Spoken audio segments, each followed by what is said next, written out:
Let us begin with chapter number 17 of social transport. Early humans went from one place to another on foot. They used animals to carry their loads.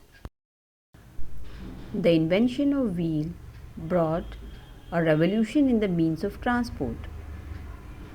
And the next important invention was steam engine by James Watt. Around 200 years ago, the trains and ships were fitted with a steam engine. Later, engines were made to run with the help of diesel and electricity. Today, we have various modes of transport to travel from one place to another very quickly. For short distances, we can ride a bicycle or take a rickshaw. But for traveling longer distances, we have buses, metro trains, interstate and intercity traveling services like railways and airways. Ships are also used to carry passengers and cargoes. The kind of transport we use depend on many factors like time, distance to be traveled, things to be transported, money, and availability. The present system of transport can be grouped into land, water, and air. Now let us talk about land transport in detail. It includes roadways and railways. Roads make our journey smoother and faster.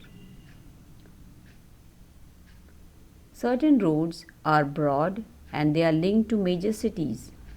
They are called national highways, freeways, or expressways. The roads of a country that are connected with those of the neighboring countries, they are called international highways. For example, the Grand Trunk Road runs between Kolkata in India and Peshawar in Pakistan. India and China are connected through the Hindustan-Tibet Road. But most of the times there are traffic jams on the roadways. Also, roadways causes lot of air pollution. Railway is one of the most important means of transport for traveling and carrying loads over long distances. In India, the first railway train ran between Mumbai and Thane in 1853. All major cities, towns, and small regions of India are very well connected by railways.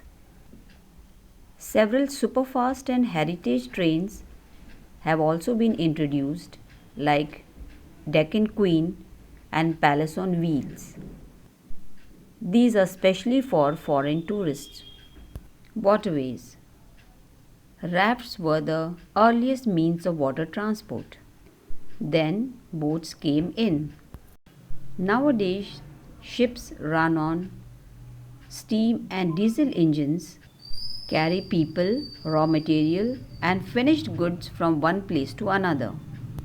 They need ports to load and unload. Waterways are much cheaper than other means of transport. Petroleum is carried in oil tankers that are special ships designed for this purpose. There are refrigerated ships for carrying vegetables, fruits, meat, and dairy products. Now let us talk about inland waterways. Many nations have built a network of waterways. These are called canals. Barge are special flat-bottomed boats that sail on these canals. Now let us talk about airways, the fastest and the most expensive means of transport. The Wright brothers invented an aeroplane in 1903 and named it the Flyer. It stayed in the air for 12 seconds and covered a distance of about 230 meters. Early aircrafts were heavy and could only fly for a few hours and carry very few passengers. But modern aeroplanes are made with better technology. A large network of air routes cover almost the whole world. Helicopters are also used for traveling. They are mostly used by police and army for some special purposes.